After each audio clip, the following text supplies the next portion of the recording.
మీరందరూ కలిసి కూర్చుని మమ్మల్ని చూసే మన కుటుంబం. మంచి కథ.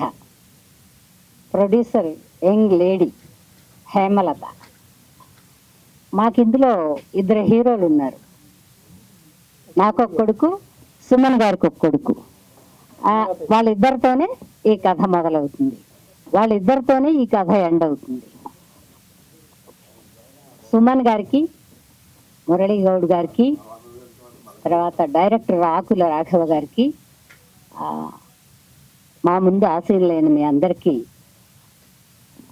నా నమస్కారాలు తెలియజేసుకుంటున్నాను. ఈ సినిమా కథ చాలా బాగుందండి. సింపుల్గా చక్కగా ఒక పల్లెటూరులో తీశారు. పాటలు కూడా మనం వినటానికి వీలుగా ఉన్నాయి, సాహిత్యం అర్థం అయ్యేలా చక్కగా ఉన్నాయి. అందరూ ఒక ముగ్గురు నలుగురు పాత వాళ్ళు, తత్మ వాళ్ళు, అందరూ వాళ్ళు. ఆయన కూడా చాలా డిసిప్లిన్గా చాలా చక్కగా తీశారు. ఇలాంటి సినిమాలు ప్రోత్సహిస్తేనే ఒక మంచి మంచి కథలతో సినిమాలు వస్తాయి, మనం అందరం కూర్చుని చూసేలాగా. ఈ సినిమా కుటుంబంలో ఉండే వాళ్ళందరూ చూడొచ్చు, అన్నలు దమ్ములుగా ఉండేవాళ్ళు ముఖ్యంగా వెళ్ళి చూడాలి. ఎందుకంటే ఎందుకు కలిసి ఉండాలో ఈ సినిమాలో కథ చెప్పారు. చాలా అందరికీ నమస్కారం. సినిమా రిలీజ్ అయ్యి విజయవంతం చేస్తారని కోరుకుంటూ సెలవు తీసుకుంటున్నాను. మీరందరూ కలిసి కూర్చుని మమ్మల్ని చూసే మన కుటుంబం. మంచి కథ.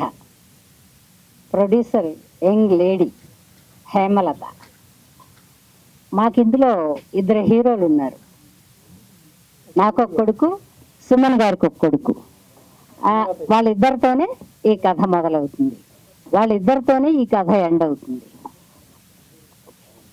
సుమన్ గారికి, మురళీ గౌడ్ గారికి, తర్వాత డైరెక్టర్ ఆకుల రాఘవ గారికి, మా ముందు ఆశయం లేని మీ అందరికీ నా నమస్కారాలు తెలియజేసుకుంటున్నాను. ఈ సినిమా కథ చాలా బాగుందండి. సింపుల్గా చక్కగా ఒక పల్లెటూరులో తీశారు. పాటలు కూడా మనం వినటానికి వీలుగా ఉన్నాయి, సాహిత్యం అర్థం అయ్యేలా చక్కగా ఉన్నాయి. అందరూ ఒక ముగ్గురు నలుగురు పాత వాళ్ళు, తత్మ వాళ్ళు, అందరూ వాళ్ళు. ఆయన కూడా చాలా డిసిప్లిన్గా చాలా చక్కగా తీశారు. ఇలాంటి సినిమాలు ప్రోత్సహిస్తేనే ఒక మంచి మంచి కథలతో సినిమాలు వస్తాయి, మనం అందరం కూర్చుని చూసేలాగా.